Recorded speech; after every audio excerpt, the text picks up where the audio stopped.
All right, good evening, everybody. How are you?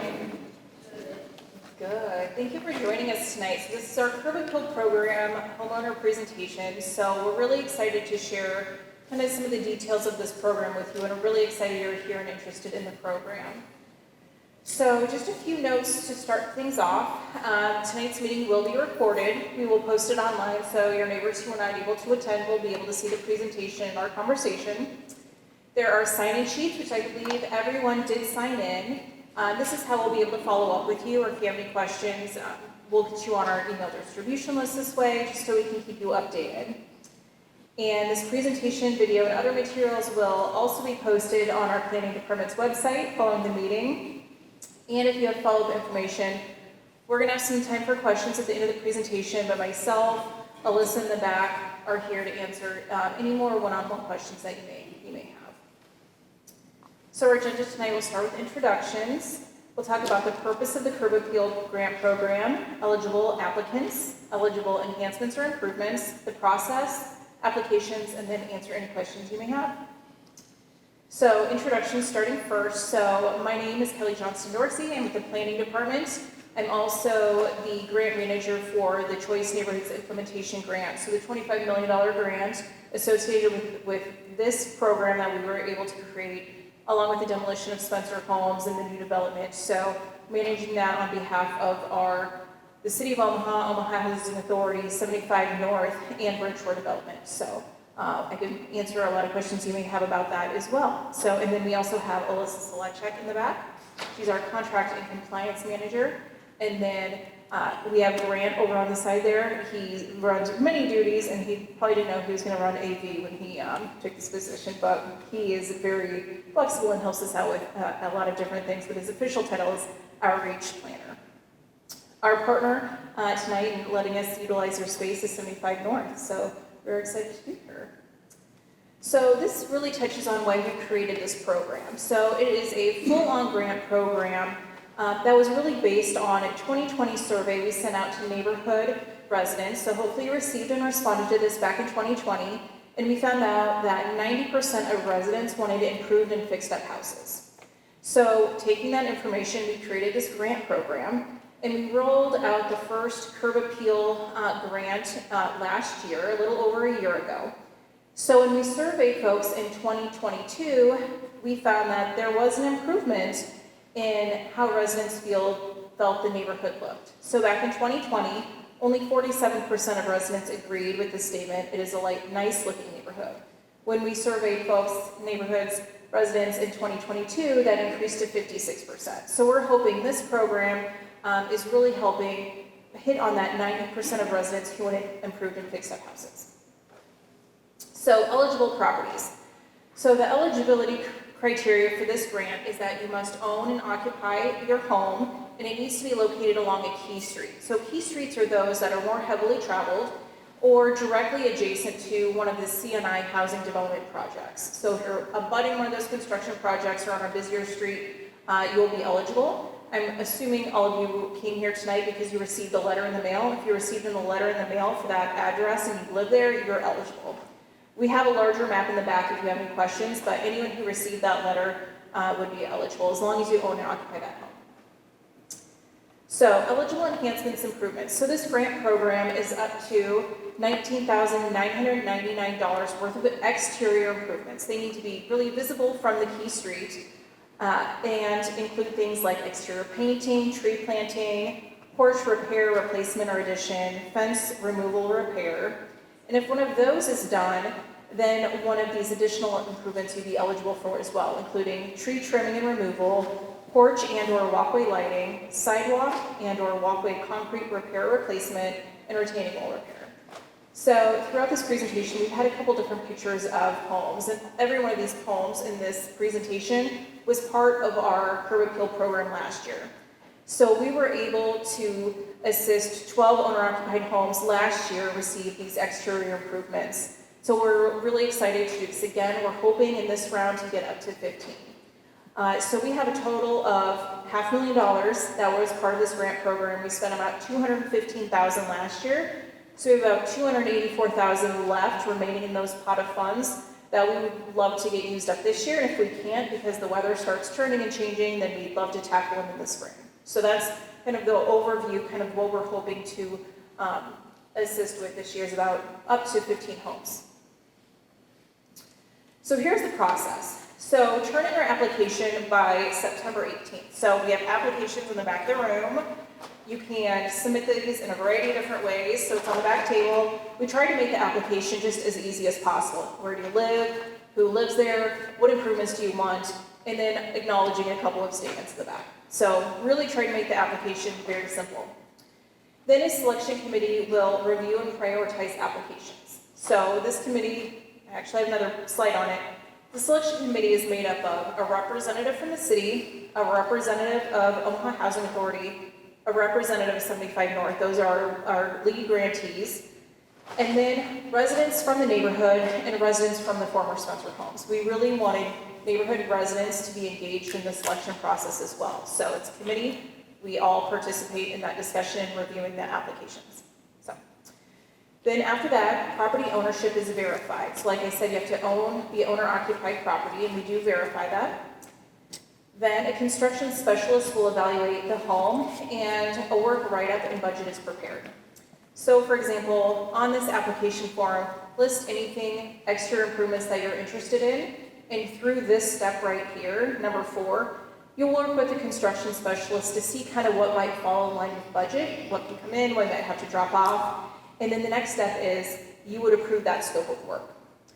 So then in step 6, the construction specialist places the scope out for bid, and a contract is awarded to the lowest and best bidder. So the city manages that process. Once you sign off on what work you want to have done, city bids the process, works with contractors. We have an approved contractors list that we work with, so we make sure they're insured and licensed and things like that to get on our approved contractors list, because we want to feel comfortable sending a contractor to your home. So we have a little bit of a vetting process.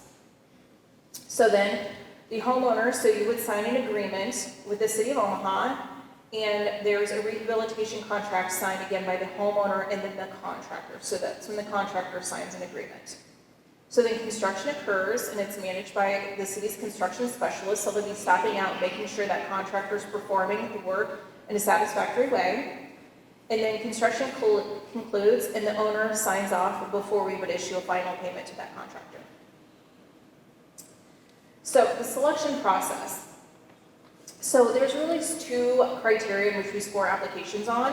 One is location, so the home has to be on a key street or directly abutting a new choice neighborhood development, and proximity to those is preferred. So, and then that's the first selection criteria. The second is impact. So the impact that the improvement would have on neighborhood beautification. And so these are ranked on a 1 to 5 basis, and so everyone on that selection committee would score the applications. So then all applications will be notified of how the application was prioritized. So we'll, rank them however many applications we receive, 1 moving on down.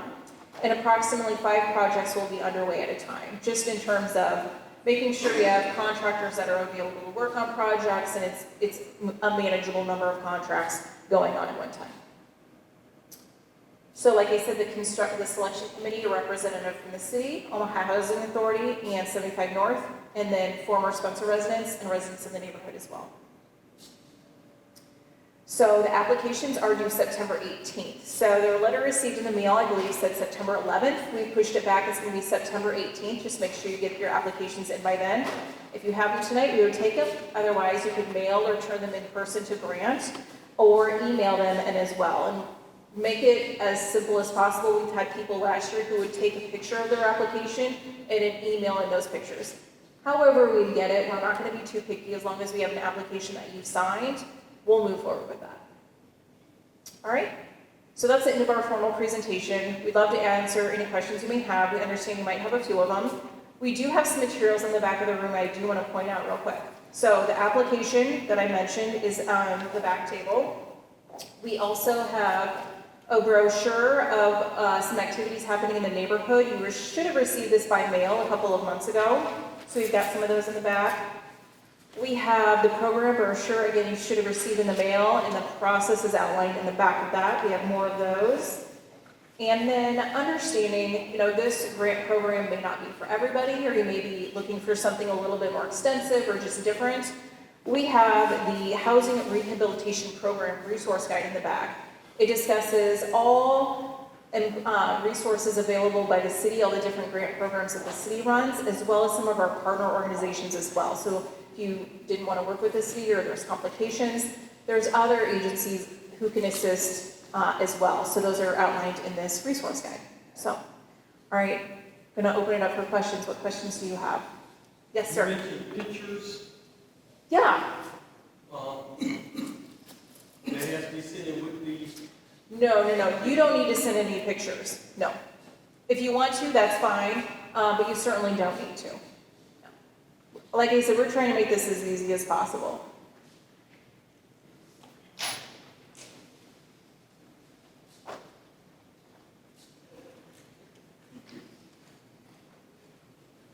How much can you make? So each home is eligible for up to $19,999 worth of improvements. And to be honest, it's to make sure the process happens quickly, because if we go over $20,000, we need to go through city council. It's open for public comment, and it adds a couple of months onto the process to go through that. So again, we're trying to simplify things a little bit. So we're going up to $19,999. Is it income restricted? It is not. We don't even ask income on the application. Doesn't matter. And it's a complete grant program too. Some of our other programs that we run are deferred payment loans. There is no loan agreement. This is 100% grant funded. So there is no repayment at any point for these funds. Something I do want to point out is when our construction specialist does go out and visit with you and check out your home, our top priority is making sure things are safe and sound as well. So if there are things like structural concerns that may come up, that may be a hindrance on these grant funds, because we don't want to go in a home that we're concerned about its structural integrity and just paint it, you know what I mean? So we would point you to other resources to help you with some of those if it's a structural concern, for example. And we've done that in the past with grantees as well. Yes, sir. How about a home that the owner might consider raising? As times past, the fees will they have to do that and probably considerably up. Is that something that's available for this program or another? I'm sorry, raising what fees? Well, if you want to demolish a house and take it down instead to improve the looks of an area? So that's not part of this program. So we're not looking to demolish any homes. We just want to work with homeowners to help fix up and improve their homes. I was just wondering if there's any other programs that might fit that. So we do run a demolition program as well. And so things that have been triggered by code violations, and if they haven't been remediated in a certain amount of time, if they're so bad, that do go down that process towards demolition. And that is complaint-based. So if there is a vacant home near you that you're concerned about, you can go ahead and call that in and make a complaint, and we'll check it out. But with this program, we're really just looking to work with homeowners to improve the curb appeal of their home. Yeah.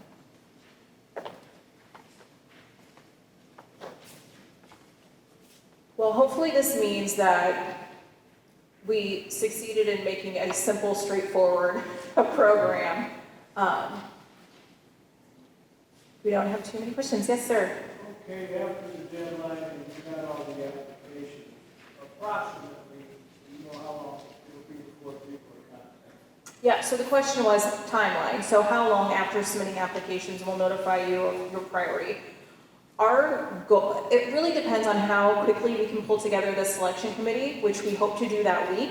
We hope to notify and get things mailed out to you 1 to 2 weeks later.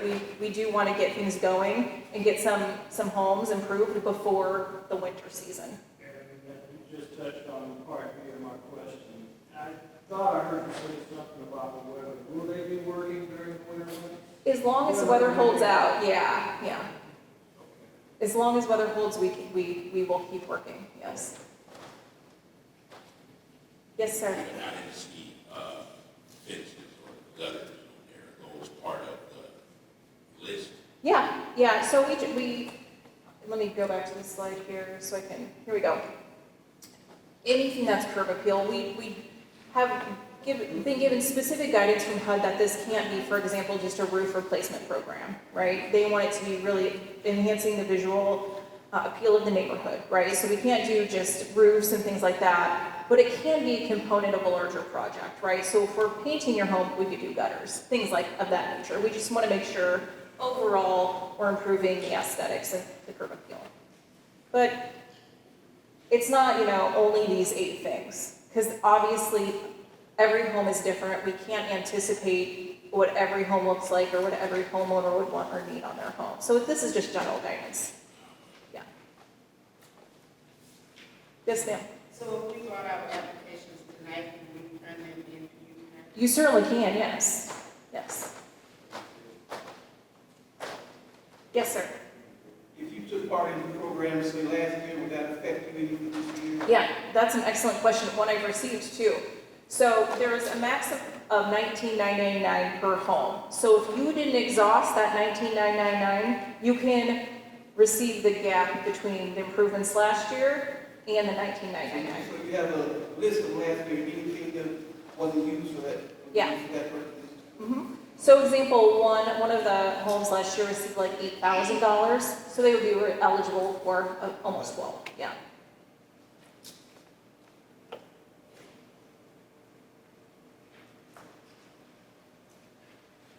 Okay, any other questions?